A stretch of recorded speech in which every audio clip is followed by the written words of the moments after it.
Hello, welcome to Hooting Mandrills. I'm Jeremy. I'm Sam. And today we'll be talking about colorless cards in Foundations, our Magic the Gathering set that stays in Standard for 5 years. Or maybe forever. Yeah, who knows? 5 years feels like forever at the end of the world. Okay, let's talk about our first card, which is an artifact creature called Adaptive Automaton for 3 generic. It's a 2/2. As this creature enters, choose a creature type. This creature is the chosen type in addition to its other types. Other creatures you control of the chosen type get +1/+1. So we've got Build Your Own Lord card. Has building your own Lord in your years of experience playing Kindred decks ever been the thing that you felt a Kindred deck needed to get there? Oh man, if I just had a overcosted Lord that didn't buff itself, then I'd be in business. Right, no, I don't think so. There's that 2-cost one that puts 1/1 counters on as they enter. That one's hardly playable too. So yeah, I mean, I have played decks where just any little shitter changeling would have made a difference. And, you know, maybe at the time of recording this, they have not announced Universal Automaton in Foundations. Maybe at the end of this video, when we do the things that haven't been spoiled by Thursday, I'll say, oh, you know, Universal Automaton here after all. You have, if any 1-drop will do, here is a 1-drop. If Universal Automaton gets printed in, I will try playing Rats. I don't care. I'll try it. Yeah, but this card's not helping you play Rats. You already have a good 3-drop Rat Lord. You have a 3-drop Rat Lord that is so good they won't print another playable rat into any format for fear of it being too good. Stop being afraid of printing good rats, Wizards. I know I spend too much time on these recaps talking about how I want to play rats, but I do, so. Karmonix is a really cool card, and they do just dangle it out in front of you, and you want to play with it, and then they don't give it a supporting cast. And this card doesn't help. Yeah, this card helps less than Universal Automaton would help. Any creature type where you care about having some sort of changeling-ish synergy. But it's not even a changeling. Yeah, like you can't play it off Realmwalker. You can't play it. You can't find it off Karanomics. You can't reveal it. You can't reveal it when playing Invasion of Tarkir. Yeah, a pet card of mine that I wish was better, and the card that would make me delusional enough to register Universal Automaton. It's just a frustrating card, and that we're not going to think about again because it's not good enough for the entirety of time that it's going to be in Standard. But, you know, I will always take time to complain about Kindred not being there. More Kindred stuff. That's probably also not there. Banner of Kinship, a 5-cost artifact. As this artifact enters, choose a creature type. This artifact enters with a fellowship counter on it for each creature you control of the chosen type. Creatures you control of the chosen type get +1/+1 for each fellowship counter on this artifact. So we've got kind of a shitty coat of arms type thing going on with this card. I mean, it's a good coat of arms if everything is going right? If you have a wide board and slam this, it puts a whole bunch of counters on itself and a whole bunch of power. It does cost 5 mana, which is an amount of mana where things start to go wrong typically in Standard for go-wide decks. Yeah, I don't know what I've been building, you know, Coco decks with 22 lands in them for a long time, and as a Slivers player, you often have access to, you know, Mana Weft Sliver or whatever, Gem High, depending on the format, where you can, you know, get more mana, but I don't even know. I really don't think that I would ever play this card. Yeah, I think it's mostly a commander card. There is a creature type in Standard that has a pretty good Lord, has at least one, I think 2, unique, has Seed Core. Is there another Phyrexian Fixer land? Jeremy, do you know? I don't know. There's Cavern of Souls. Yeah, I mean, on top of Cavern, they have at least one Phyrexian Phyrexian Fixer land.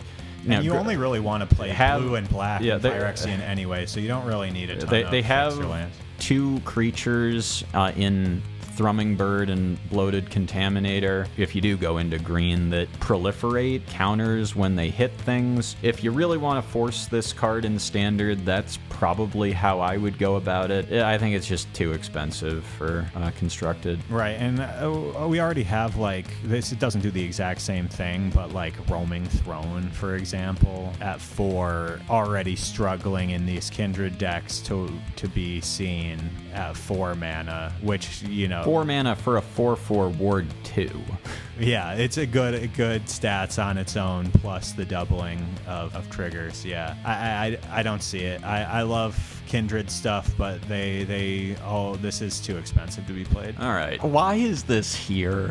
Who? Everyone hates Leylines already. Like, you just banned the Leyline in Best of 1 because people hate it so much. I don't. This isn't even good. Like, do Commander players even like Leylines? I don't understand why they would. It's unlikely. You can't count on it for consistency. I guess people just like telling 3 of their friends at once. I have a pregame action. That's your favorite words. Then you love this card. Yeah, but like Leylines aren't good in Commander. They're even worse than they are in Constructed because you play 1/4 as many of them, and the deck is 5/3 times as large. I mean, in Commander, you can also cast a Leyline. It's not crazy to spend 4 mana on a spell. Sure, if the Leyline effect is actually good, desirable, is desirable, then sure. This Leyline effect is not super desirable. It is a equip for 3. Equipped creature gets +1/+1 and has double strike and trample. We are not entirely without cheap equip effects. So if you get this in for free and you play Kemba,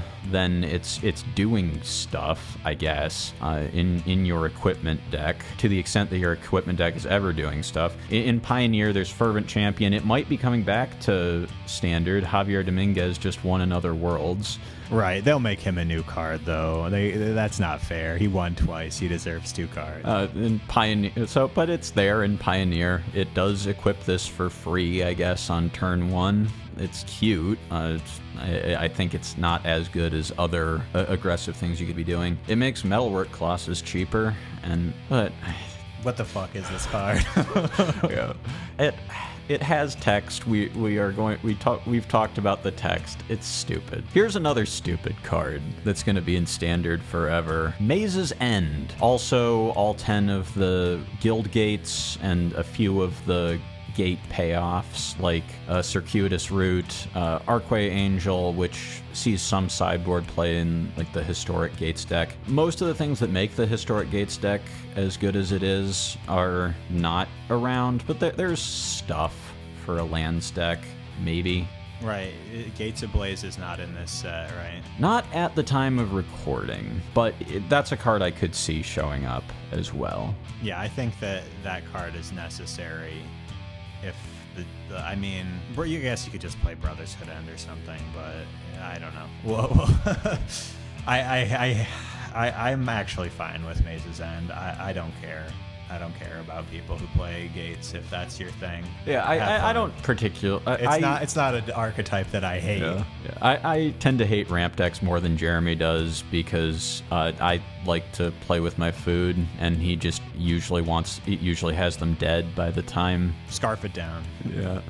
Yeah, I've countered a Maze's End with an Urtai before. That was pretty fun. That is pretty fun, yeah. I mean, and you can still do that in Standard from now until Dominaria United rotates. It might be a deck, might be a good budget deck. If ramp is your MO, here it is. Here is a lands deck, lands archetype in Standard forever. Next up, we have Pyromancer's Goggles, a legendary artifact for 5. With tap, add red. When that mana is spent to cast a red instant or sorcery spell, copy that spell, and you may choose new targets for the copy.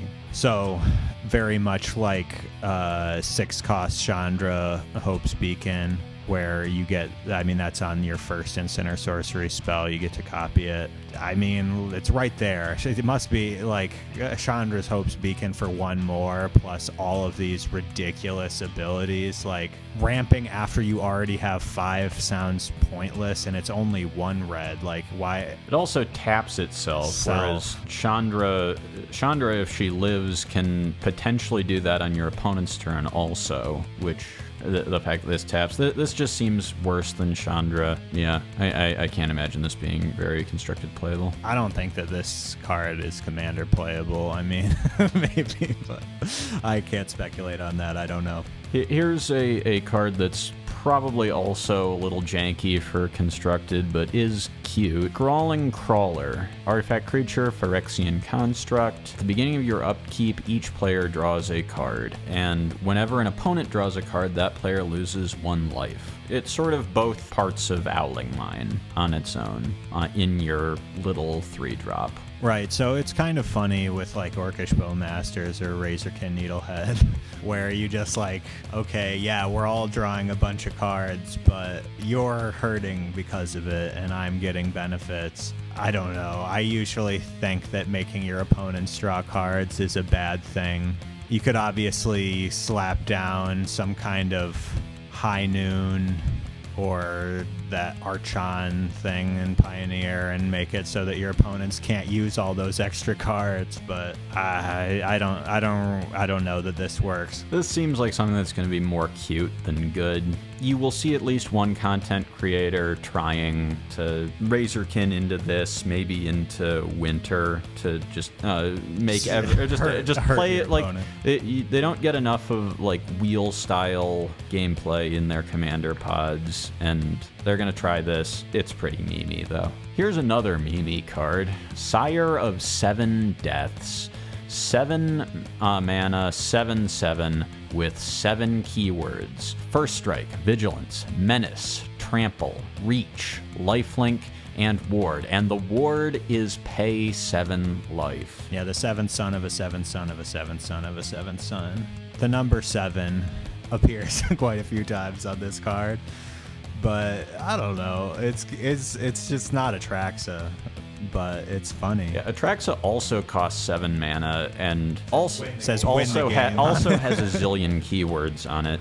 I mean, this is people talk about this card with Urborg Scavengers, a card that I really like, and I think Urborg Scavengers is another of the potential big winners in this set, along with FOMO and Cauldron, because another thing that they're doing for new players is they're just throwing a lot of keywords around. There are a couple cards that say indestructible on them. We talked about the 3 keyword Boros 2-drop, whatever that's called, when we did multicolored. This is another one. I think I like this one less. I've played a fair bit of Urborg Scavengers, and it's never really been about, you know, I want to discard my own Atraxa and eat it for Soulflayer value. Sometimes I've eaten opposing Atraxas when I've played it against Reanimator decks, but usually the thing that made Urborg Scavengers pop for me was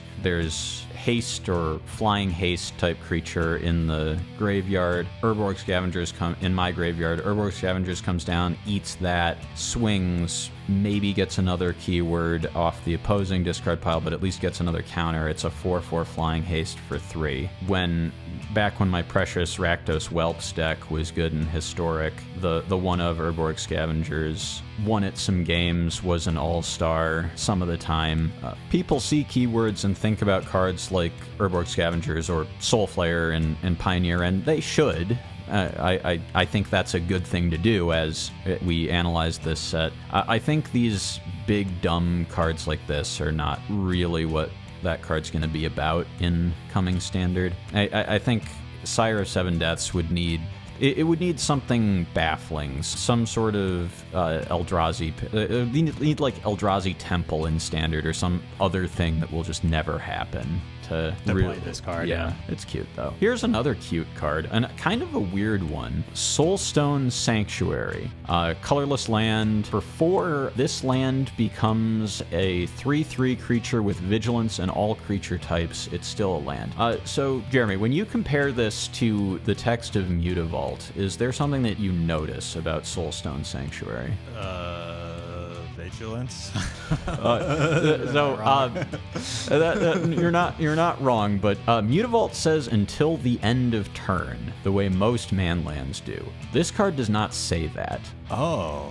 Yeah, reading is good. Reading the card explains the card. Yeah, I mean, someone had to point that out to me also. I did not realize it at the first pass. I was like, oh, this is standard power level Mutavault. And no, this is something sort of different from manlands that we have seen in the past. You turn this on and it is a creature forever. That is in some ways good.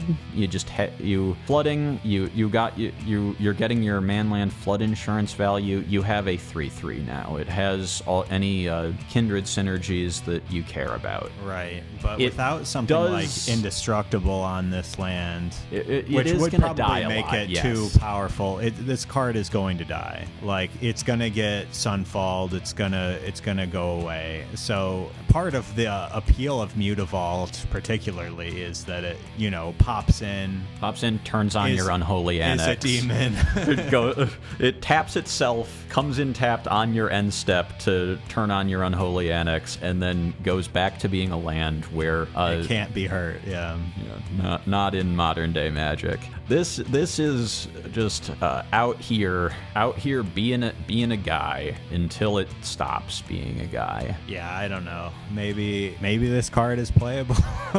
I'm not sure. I don't think so. I think that this card's pretty bad. I'm at least going to be trying it. I do think it's sort of cute that on turn 4, if you end up having nothing else to do, or that sometime when you have 4 mana and nothing else to do, just opponent's end step, you can tap it and 3 other lands. You have a 3/3 to work with next turn. Yeah, maybe it's just my perception as an aggro player that, like, I want my manlands to dodge board wipes or removal in general. Yeah, I agree. And I think we don't really have a great conception of how good or how bad this card is because it's so different from existing manlands. It kind of is like them, but kind of isn't. It's kind of like the Neon Dynasty channel lands. It's a land that's kind of also a spell, almost more than anything. Right. The spell is a hill giant with changeling, and vigilance. It's still a spell. It's still a spell in your mana base. So this card might or might not be good, but it's cool. Okay, now we're getting the cycle. Is it all of them? Yeah, the temples are your rare land cycle for foundations. So those of us who had our money on Pain lands, being the evergreen duels for standard, are in shambles. Right. I mean, maybe in 2 years when the Surveil lands are out, this is playable. Tapped lands in general, like just tapped no matter what, is a little bit difficult, obvious. And these lands aren't even island mountains, right? They aren't fetchable. So they suffer from a lot of things in comparison. But, for beginning players, maybe you can pick up some of these in drafts and have some lands to work with or something. Yeah, not too much to say about them. Scry is worse than Surveil. Land types tend to be pretty good, even in non-fetch formats like Standard. They turn on the Surveillance, turn on your Verges and stuff. But don't forget, these are here forever. All right, some reprints, mostly relatively recent reprints. Some of them are old, but these are all pretty simple cards. A few of them might see some amount of play. Maze Mind Tome, Solemn. I mean, yeah, I was thinking about Solemn, but Overlord of the Hauntwood's just kind of like better. Yeah, there's also Threats Around Every Corner, which is basically a Solemn. It produces a 2/2 and gets a tapped basic when it comes in. But it keeps doing that. It keeps too, doing that if you have you're on a more manifest dread stuff, yeah.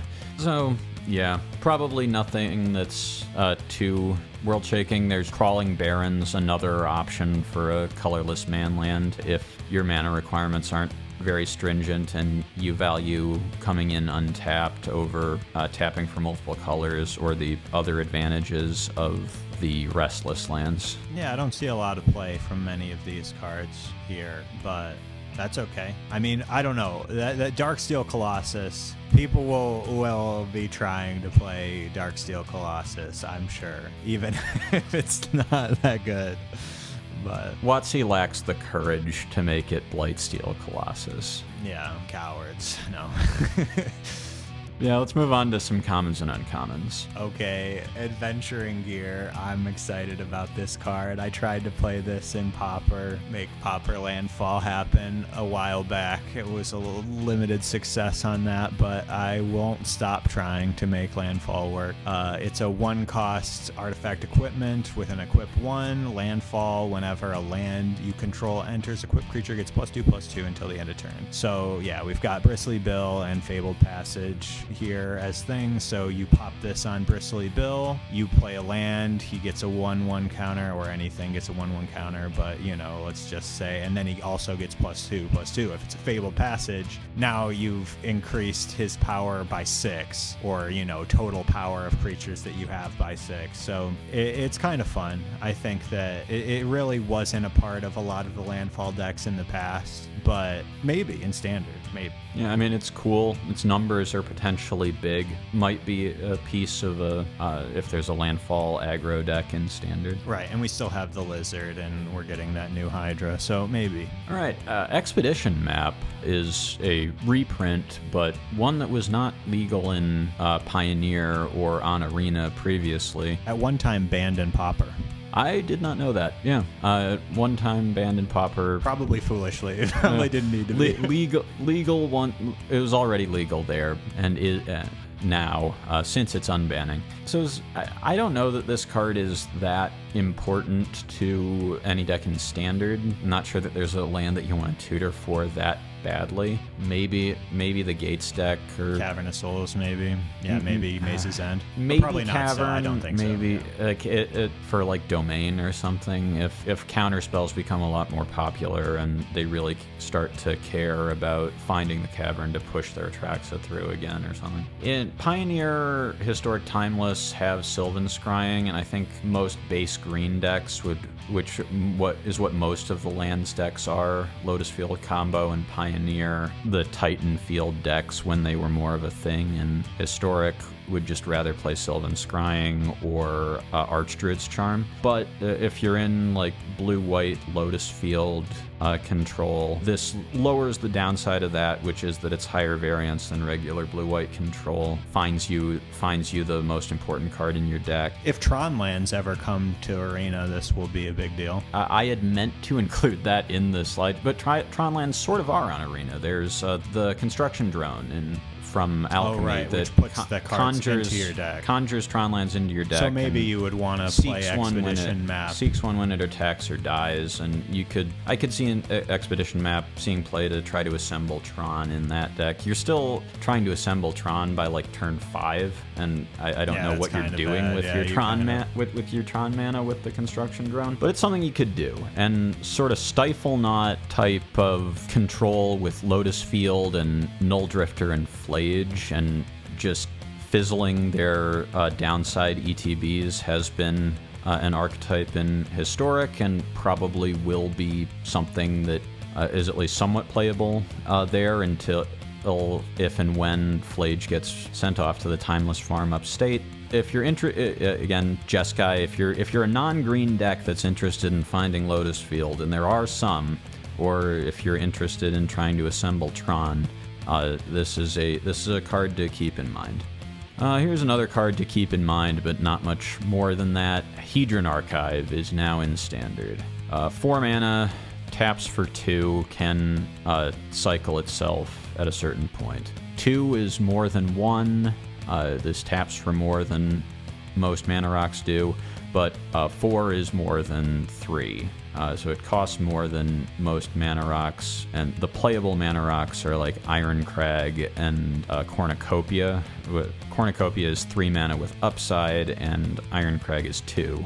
So it's here.